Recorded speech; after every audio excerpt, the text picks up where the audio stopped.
The other thing that I want to talk about during this season is eclipse, right? So the eclipses are upon us. And what does that energy look like also in conjunction with? And I was listening to something on the way up here, which I thought was really fascinating. Not only was Hagen Fox talking about it, but so was Chris Corsini. And it has to do with manifesting during eclipse season and how this is not really a time to like set intentions and manifest, but more of a time to like release and reflect and go deep into some things. And I think in conjunction with the communication part of it, it's an excellent time to also build relationships with people, but also build that relationship with yourself and take the time to do some intense shadow work. One of the key takeaways too that Hagen Fox was talking about was karma before manifesting. And I think this is important to note that if you want to shift the sails of who you are at the core and you want to become a better human, more genuine, more authentic, more kind, more loving, that's all fucking karma, right? And if you have been in your ego, narcissistic, self-absorbed, and you know that some of you out there listening, you know that this tracks with you. You're still human. You can make choices to shift the sails, right? And I do believe that manifesting and karma go hand in hand. You can't manifest if you are a fucking asshole and a shit human. Right. Because what you're going to manifest is not going to be what you want to manifest. Well, and karma goes hand in hand with alignment. Correct. And following that divine path that you have forward that is centered on that human connection and is centered around love and kindness and helping others. Right.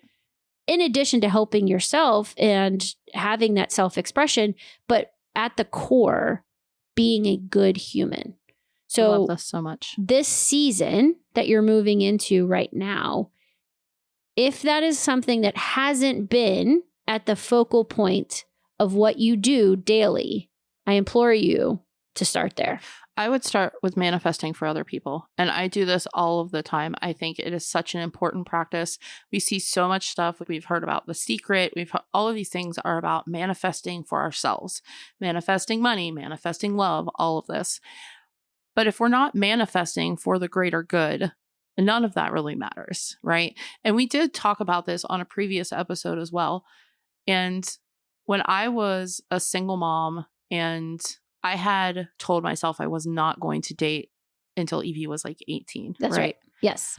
And I had written out a list on my vision board and I was like, how am I showing up in these ways? Because if I want to bring a partner into my life that is loyal, that has a close network of friends, that, you know, is just a good human, I need to be the same, right? Because you're going to attract and you're going to manifest what you're putting out there. And so I completely forgot about wanting a partner and I focused solely on myself and how I was showing up. And then that Sasquatch showed up. And they were like, the timing is now. Right. But it's true. It's true. We get what we want or we get what we need when the timing's right. We don't get what we want. I didn't think the timing was right. Like I was not prepared for him at all. But well, the signs kept coming. Exactly. Yeah. Exactly. And be mindful. I mean, be mindful of the signs. I bring up that story of the butterfly, but these things happen for me all the fucking time. If I ask for confirmation, I get confirmation all of the time. And sometimes when you're doing this exercise a lot, you don't even need to ask.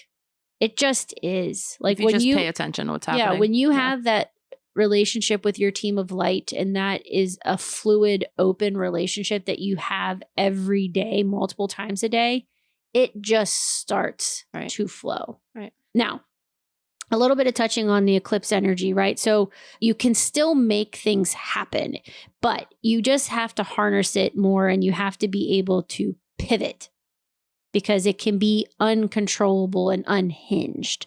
Always. The Schumann resonance, which is Earth's frequency, it's picking up. I feel like that needs to be a whole episode. Well, we can touch Yeah. on that. And we Yeah. need to do more research on that because I'm not super knowledgeable I'm on not it. either. Yeah. Other than it's how they measure Earth's frequency as a whole. And the higher it gets and the more intense it gets, the more uncontrolled it can be. Interesting. And so naturally, we are made of energy. Therefore, we're affected by Right. Earth's energy. So it is all interconnected. And so resetting things, cosmic changes, closing chapters, things that you might have been working on, they can come to an abrupt end or an abrupt start. Yep. And I mean, if you're out there and you're listening to this and you're like, I'm just not ready to go that deep with it, you can start small. You know, Libra